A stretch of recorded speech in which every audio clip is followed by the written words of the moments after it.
Good evening. One Zambia, one nation. This is your public service broadcaster, the Zambia National Broadcasting Corporation. The news read by Leslie Sinyangwe. We'll take a look at the headlines. President Edgar Lungu says he has received some reports that there is increased corruption among some ministers and government officials.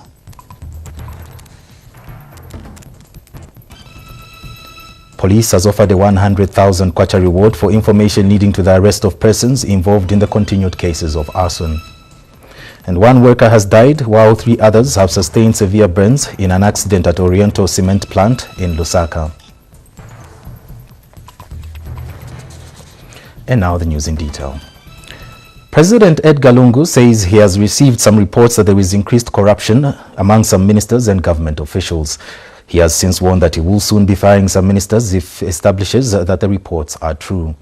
And President Lungu is not happy with the Anti-Corruption Commission for not taking action on most reports of corruption in the country.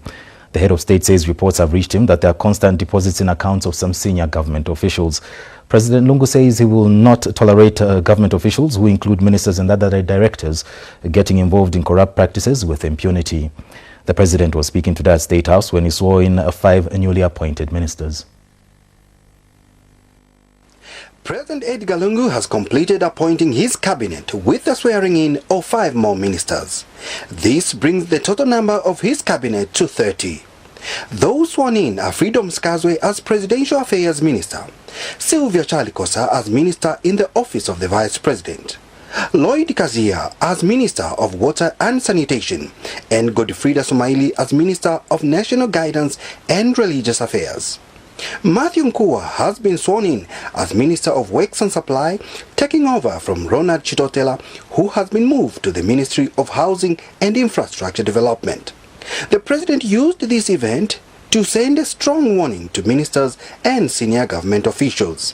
Lately, I have seen an increase in corruption amongst our people. We have integrity committees at places of work, in the ministries, they're not working. Constant deposits in people's bank accounts, huge sums on daily basis, who are not in industry or business or commerce, telling you there's something wrong there. So I'd urge you to desist, to keep away, to refrain from the temptation to go that way, because very soon I'll be firing some ministers if what I hear is true.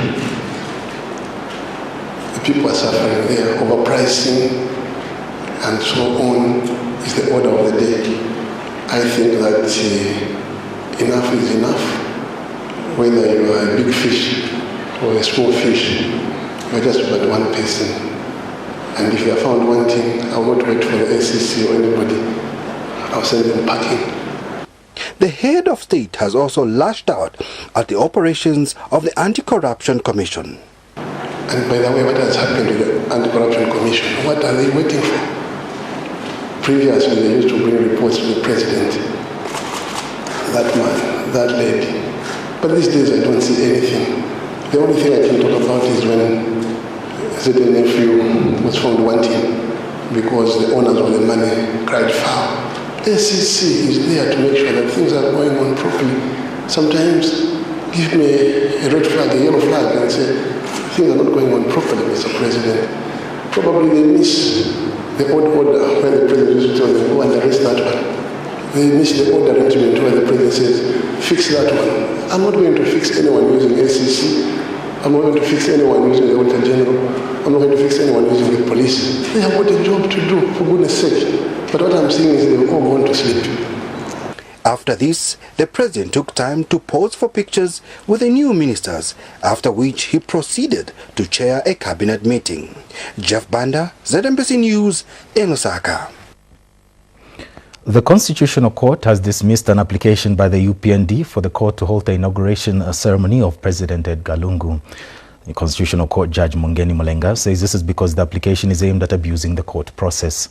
In this matter, UPND President Hakainde Hichilema was asking whether President Lungu can be sworn in without being declared as president by the court. But the Attorney General's office had countered this asking the court to dismiss the application on reasons that it was an abuse of the court process. In a ruling, Judge Mulenga says it is inconceivable that Mr. Hichilema and his lawyers failed to comprehend the court's ruling to dismiss the presidential petition on account that the 14 days period had elapsed. Justice Mulenga said the request by the UPND to the court is hopeless and doomed to fail. She has since urged parties to bring proper cases before the courts and not the ones aimed at wasting the court's time and resources. One worker has died while 3 others have sustained severe burns in an accident at Oriental Cement Plant in Lusaka. The incident happened on Saturday, October 29, 2016. This is when one of the unsealed kilns at the cement plant allowed in air supply at high pressure, affecting the workers who were in close range. More in this report. Left to raise the family on her own.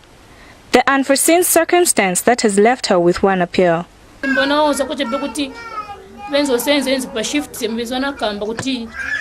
Pamalo pe mfungo ndo senzera pali problem sembe wana uza kusimbiswa na endepo manje wanzao wanapiera ambunsi walifu wanapiera inepeni pano ine ni pena vochita ine bana miwa siya na wamine uyu na uyu bali babili wasiri nipemba peta ndizo bebia wa kampani wanienga nilepwe nifutika ine maningi A young man in Chilanga has died, while 3 others are facing severe burns after an accident happened at Oriental Cement Plant. But what caused the accident? So I know there was a backflash in the kiln. How it happened and why it was not stopped immediately, because there's emergency switches everywhere to shut it down, and it's an avoidable thing. So I don't know whether it's human error or what, but what I do know, it was exactly during a shift change. Workers here have, however, complained of the working conditions and lack of safety within the company. Company failed to address most of the issues, mostly the safety attires for the workers, and the risk factors is too high at this company. And I would love to air out my views. We know the government has put a policy to ensure that the workers are protected, but we have seen little effort from the government to come and ensure that the company's conditions workers' conditions, have been adhered to, which is a very sad situation for me as a worker at this company. Meanwhile, the Chilanga District Chairperson, Maria Malila, has appealed to the management to improve the working conditions and safeguard the lives of the workers. We're trying to ascertain whether the occupational health and safety measures were taken to avoid that accident, or if it could have been mitigated in any way. So I had to hear from the inspectors exactly what could have been the cause and if the safety measures were followed. Investigations are taking place at the plant to find out the cause of the accident in order to prevent more tragedies. And Senior Inspector of Mines at the Ministry of Mines, Kamutumwa Lubinda, is yet to give a report. Kabembe Kasabula, TV2 News in Lusaka. Meanwhile, more than 300 miners at Kitwe's Mopani Mindolo shaft were today gassed after a loader hit into electricity transmission line, resulting in the power lines burning. 17 of the miners had to be admitted for observation at Usakile Mine Hospital, but they have since been discharged.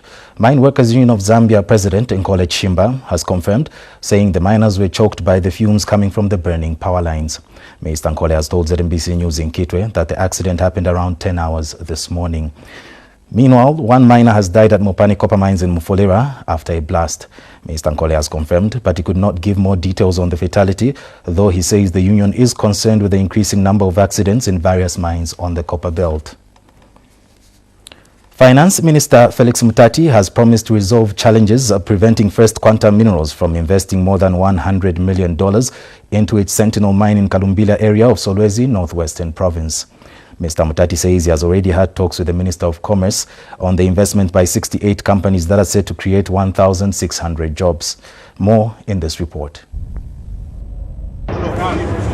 This is a $2.1 billion investment, working on digging up a billion-ton ore body in the next 20 years.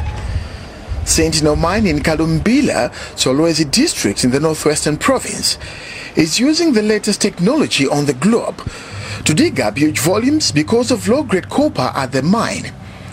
Apart from this investment, an additional $100 million supporting investment in various business ventures said to create over 1,600 jobs has been on cards the past 3 years. When this mine closes in 20 years' time, it's imperative that what we leave behind here is sustainable. Otherwise it'll become a ghost town. And hence why we've been pushing so hard with the MFAs and all these other things to get the other development done in this town, so it can hopefully become a mini Joburg. However, Minister of Finance Felix Mutati, who recently toured the facility, has promised to unlock the bottlenecks affecting this. Solutions were already dispatched on how we can actually unlock this fatigue that has captured them for 3 years. It was up and down into government corridors, this and so we have told them, stop, your job is in consumption, your job is in Trident. Let us deal with the bureaucracy and the working of government corridors. So in about 2 to 3 weeks we shall unlock. But that is not all. Half of this mine is shut down for 3 hours daily owing to power outages. Matt Pascal is Director Operations for First Quantum Minerals, the owners of Sentinel. I mean, we can't operate with 126 megawatts. Because as the ore gets harder, we will have to limit our throughput, and then we can't make a profit. At the moment, as Morris said, we're actually having to load shed for 3 hours a day, which means for 3 hours a day we shut down half of this plant. So that's obviously inefficient. For government, the scale of this investment does not provide room for playing games, but working on finding solutions to the challenges. If you look at the scale of investment here, I don't think it would be normal for anybody to continue to play games in this type of industry. So for us, consistent stability will be the key driving force. I think our mentality now going forward is how can we create a solution around the issues of power. They need a minimum of 160 megawatts in order for them to be efficient. And as we go back to Lusaka, that will be the focus. The mine's targeted quarterly production of 70,000 tons has been affected by power deficits, while only 1,000 housing units have been constructed against a potential of 10,000 due to delays in issuing title deeds for supporting facilities. Brian Mwale, ZNBC News, Solwezi. Police has offered a 100,000 kwacha reward for information leading to the arrest of persons involved in the continued cases of arson. This follows the increase in the number of fire incidents, some of which are believed to be orchestrated by people with criminal minds. Inspector General of Police Kakoma Kanganja has confirmed this in a statement availed to TV2 News in Lusaka.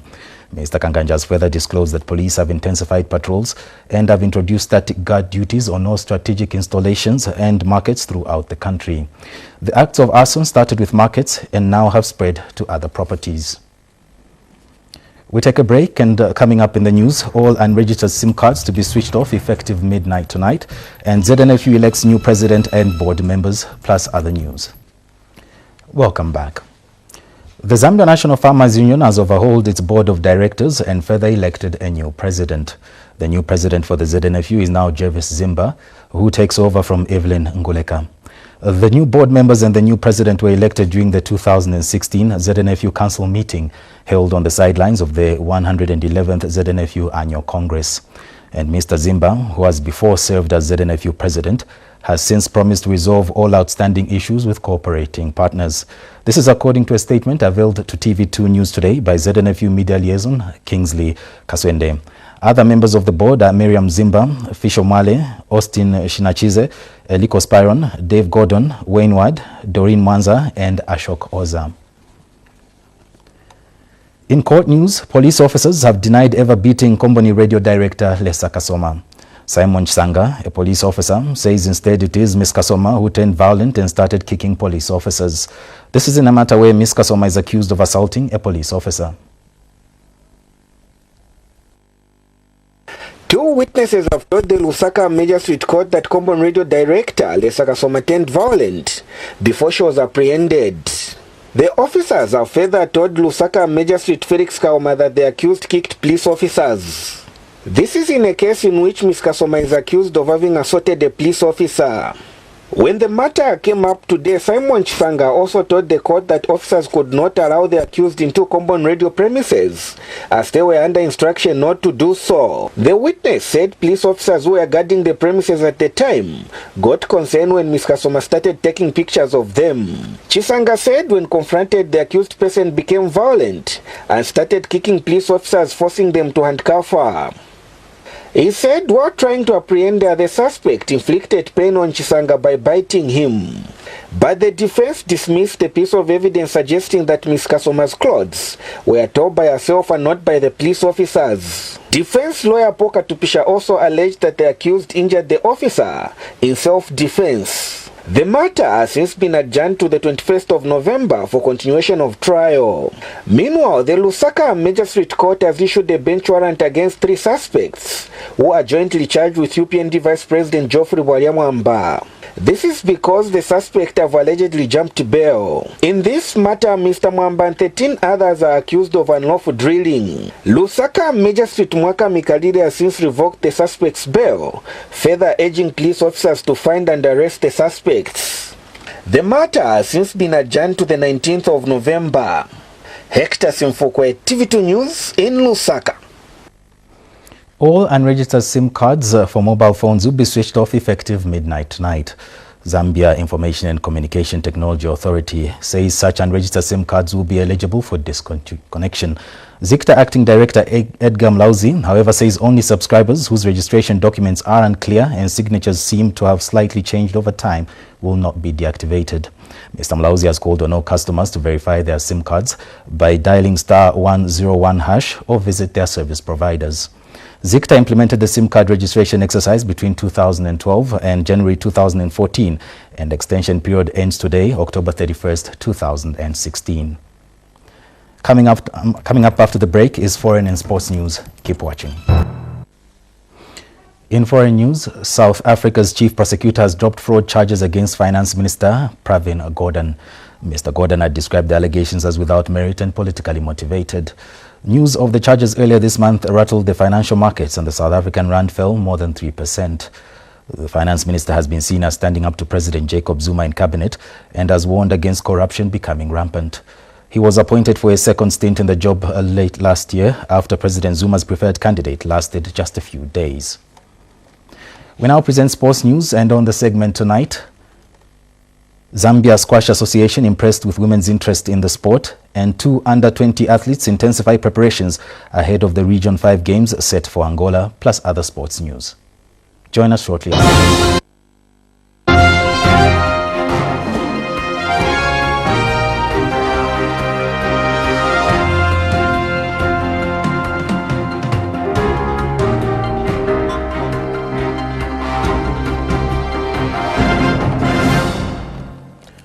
With this segment in detail, I'm Chiko Mkoka. Zambia Squash Association President Norena Chitewa is happy with the increasing interest in the sport by the female folk. Chitewa says it is good that in growing the sport, women and girls are forthcoming to take part in the sport. Speaking on TV2's Morning Live program today during the News and Current Affairs segment, Chitewa said the association is since looking at other ways to attract more women into the sport. And the only way we could do that is that we have started the junior development program, and you will note that most of it, when you come for junior tournaments, you will find a lot of young girls. So we started from the grassroots, and our focus right now, I know we'll not be able to get the older ladies to come and start playing squash at 22, but our focus is developing the junior. So you find that if you come for a junior tournament, you're going to find a lot of girls. So we are focusing on the junior program to ensure that more girls play squash, and you find that we have a lot of girls actually coming from the Copper Belt, especially in Kana Squash Club, which has the biggest number of kids playing. When you talk 2 under-20 athletes have intensified preparations ahead of the Region 5 Games set for Angola in December 2016. Daniel MBEWE and SUWILANJI MPONDELA are training with the Zambia national athletics team that is building up for the 2017 season. We have details in the following report. With the sporting calendar coming to an end in 2 months' time, preparations for the last major event on the calendar, the Region 5 Games, are underway. And 2 of the 6 Zambian athletes that will compete at the Games in Angola have intensified preparations. 16-year-old SUWILANJI MPONDELA will be among the athletes that will represent Team Zambia. I'm very hopeful, and I'm sure that when I go to Angola, I'm going to run a new time, and that's going to prepare me for all my next competitions, which will be next year. 2016 has been an interesting year. I've only started training very hard now because I had my final exams in the beginning of the year as well as my mock exams. So I was trying to balance my sport and my school, which went well. And Daniel MBEWE, who won bronze at the regional championships in July, is also looking forward to the Angola Games.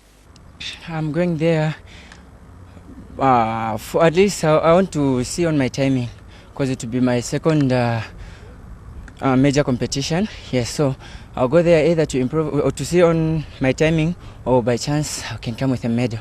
Yes, because for a person who understands sport, it's not all about when you go for a competition you could bring medals. Yeah, it's either you improve in your timing or you come with a medal. With Zambia still struggling to win medals at major events, the future is bright if this talent is well nurtured. The Region 5 Games in Angola are expected to start on December 5th, 2016. Chiko Mkoka for TV2 Sports News at the Olympic Youth Development Center, OYDC, in Lusaka.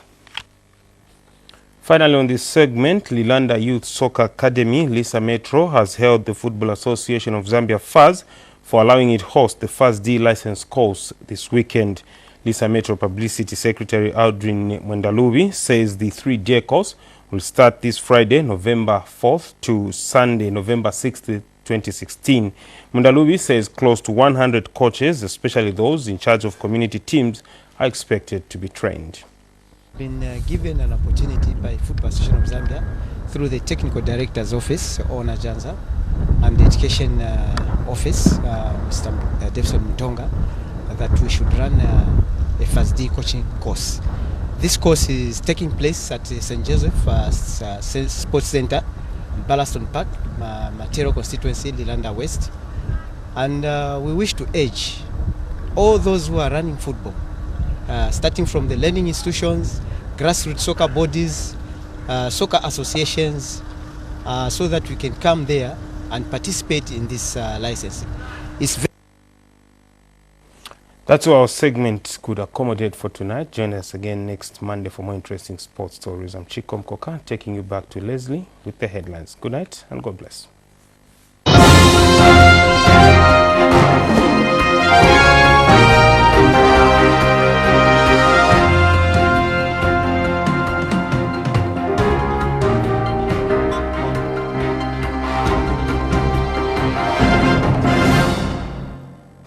And in our headlines tonight, President Edgar Lungu says he has received some reports that there is increased corruption among some ministers and government officials, and he has since warned that he will soon be firing some ministers if he establishes that the reports are true.